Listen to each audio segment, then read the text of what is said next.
Jeffrey Epstein's ex-girlfriend speaking out tonight. Stacey Williams, a former Sports Illustrated model who dated Epstein in the early 90s, has spent time with both Epstein and Donald Trump together. In one disturbing alleged incident, which Williams went public with last year before the presidential election, Williams says Trump groped her in front of Epstein at Trump Tower in 1993. Here's what she told our Sunland Serfati when she first broke her silence.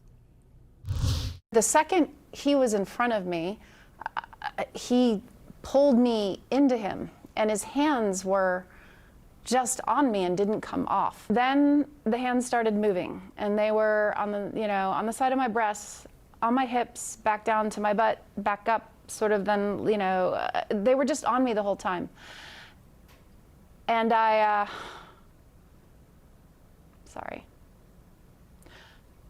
froze.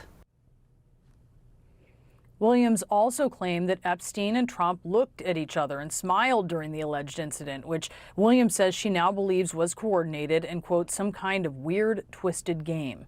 Trump denied Williams's allegations through his campaign at the time, which said in part, quote, it's obvious this fake story was contrived by Kamala Harris's campaign. And Stacey Williams is out front now to speak out for the first time since the uproar over Trump's handling of the Epstein case. Stacey, thank you so much for joining us tonight. As you know, Epstein is dominating the news once again, and his relationship with Trump is under scrutiny. While you were dating Epstein, can you tell us how close these two men were? They were best friends. I dated Jeffrey for a period of more or less, I think about 4 or 5 months. And the only friend that he would mention every time we saw each other or had a phone conversation was Donald, and he would share a lot of anecdotes. I have plenty of anecdotes. And yeah, they were very close, and they were up to no good. And how did Epstein talk about Trump? Sort of what was the quality of those anecdotes and how he described him? Well, there was a time when he mentioned that he had to check in on him because he was unwell and very upset about something that had happened. I remember because he was late to pick me up, and he was explaining why he was late. They were just, it was such a long time ago, but it was just that was his bro, that was his wingman. It was clearly, I'd hear about Keilar and I'd hear about Jeffrey. And I met Keilar in his house. She would come wafting in and out, the home in New York. So he was clearly just someone that he talked about all the time. And again, I met Jeffrey the second time, and we started dating based on the reintroduction that happened at the Plaza Hotel at a Christmas party in 1992 that Donald Trump threw. And they were very, very close. So let's talk about this incident, alleged incident in 1993, where you say that Trump groped you in front of Epstein. I do want to note that CNN has spoken to 3 friends of yours who confirmed that you told them about this alleged incident over past decades. Can you tell me more about what happened that day, and particularly how Trump and Epstein interacted? Yeah, and before I get into the details of what happened, which, obviously I told you guys and I've shared with multiple outlets, the specifics of the assault that happened, I want to point out that I was polygraphed before I did all this by one of the most renowned examiners in the world. Michael Wolff has hundreds of hours of interviews with Jeffrey Epstein where Jeffrey confirmed to Michael what the two of them did to me long before I came out and told you all of this. So those are 2 critical data points that you need to have, and now I'll walk you through what happened. I was dating Jeffrey. He was always talking about Donald. It was his bestie and everything. And he was joking about how Donald thought I was hot and Donald thinks I'm this or whatever, wants to talk to you. And he was telling me this as we were taking a walk down Fifth Avenue one day. And he said, let's stop in and see him at his offices. So we went up to his office in Trump Tower. And within a couple of minutes, Donald was outside of his door, and his hands were all over me. They were on my breasts, they were on my butt, they were on, my hips, up and down, while the two of them just kept having a normal conversation.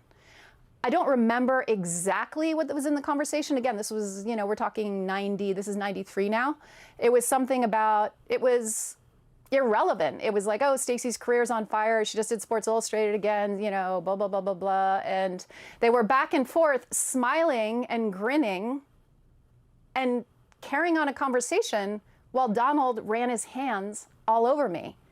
And when that happens in broad daylight in someone's office and an assistant's walking back and forth, you're in shock. If it happens in a dark alleyway, right, you defend yourself. But when it's hidden in its brazenness like that, which is Donald Trump's forte, you go into shock. So I froze, and it was over and very quickly. It was a few minutes, and then we got back in the elevator, and Jeffrey's energy had changed. He was like seething. He was enraged. He wouldn't make eye contact with me.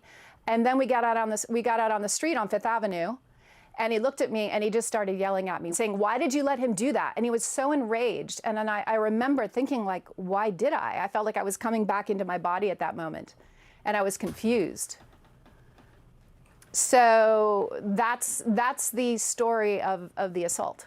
And I do just want to note, Stacey, that Trump has denied these allegations, which you are well aware of. And I know at times you've referenced videos which we have not confirmed the existence of. But I know that you felt that this was coordinated later when you looked back on it. What was it that made you draw that conclusion?